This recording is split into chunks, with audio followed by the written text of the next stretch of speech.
महाराज, और वो छठ भी कोई साधारण नहीं। जिस छठ माता का स्मरण स्वयं भगवान कृष्ण के पुत्र सांब ने किया, जिस छठी माता को स्वयं कार्तिकेय जी को दिया गया, पूरा विश्व, हमारे बिहार साइड के जितने भगत लोग होते हैं आज से व्रत का क्रम प्रारंभ कर देते हैं। महाराज, please like, share and subscribe the channel and press the bell icon for new notification of videos. 36 घंटे का ये व्रत रहता है छठ का। स्नान, खाना, दूसरे दिन फिर वही क्रम में पूजन की तैयारी, भूखे रहना, सूर्य को अर्घ देना, उगते को डूबते को, और मां छठी का स्मरण करना।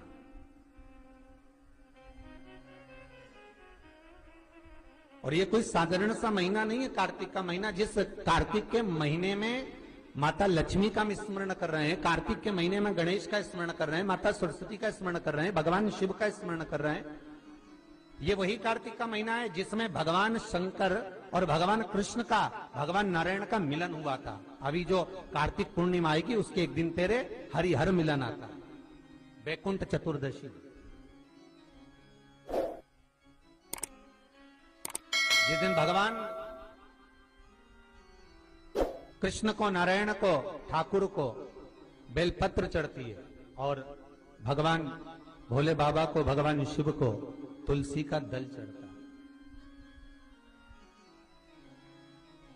दोनों का मिलन हुआ था, हरिहर मिलन, वैकुंठ चतुर्दशी। और हमारे शिव महापुराण में इसका बड़ा महत्व है, क्योंकि संपूर्ण समय में, पूरे वर्ष भर में केवल एक दिन ऐसा होता है जिस दिन भगवान शंकर पर तुलसी का दल चढ़ता है, और संपूर्ण समय में एक दिन ऐसा होता है जब ठाकुर जी पर बेलपत्र समर्पित होती है।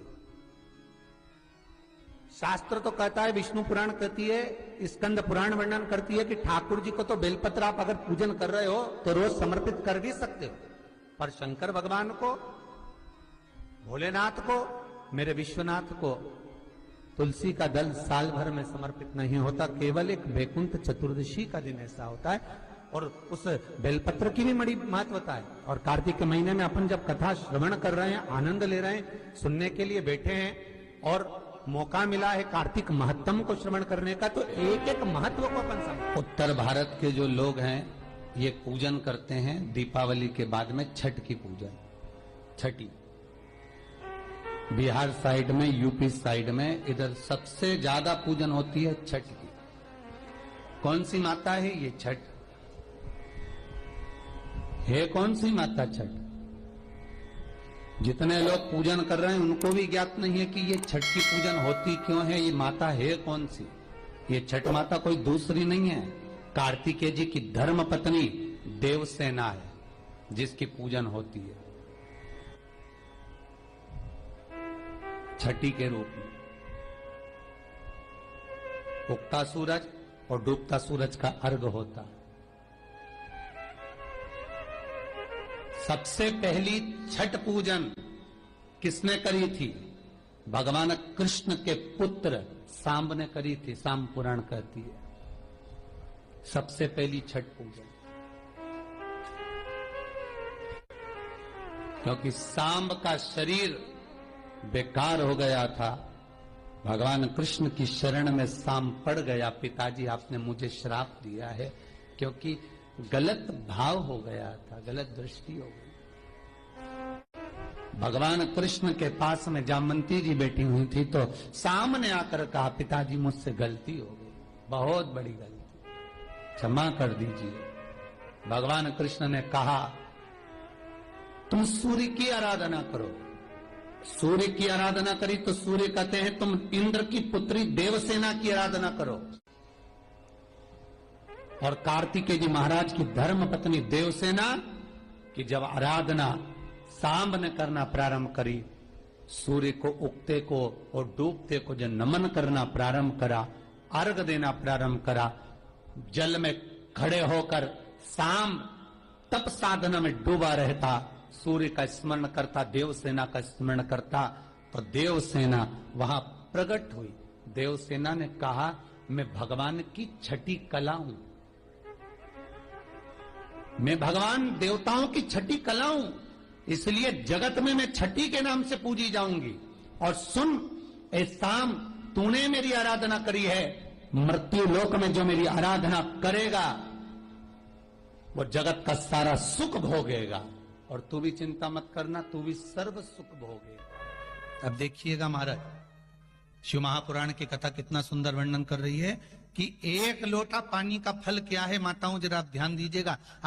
कई लोग कहते हैं गुरुजी आप पुरुषों को तो कहते ही नहीं हो कि एक लोटा पानी चढ़ाओ, कि पुरुष लोग मंदिर जाएं, कि पुरुष लोग भगवान शंकर का आराधना करें, पूजन करें। मेरा आप सबसे निवेदन है, इस व्यासपीठ से हमने कभी ये नहीं कहा कि माताओं आप जल चढ़ाओ, कि पुरुष आप जल चढ़ाओ। हम तो निवेदन सबके लिए करते हैं कि आप सब मिलकर, गला पकड़ रहा है बाबू, आप सब मिलकर आप शिव की आराधना करिए, आप सब मिलकर भगवान शंकर का आराधना करें। एक लोटा पानी, चाहे पुरुष हो, चाहे स्त्री हो, चाहे बच्चे हो, चाहे युवान हो, चाहे बड़े हो, वो जल शिव को समर्पित करें, शंकर को जल समर्पित करो,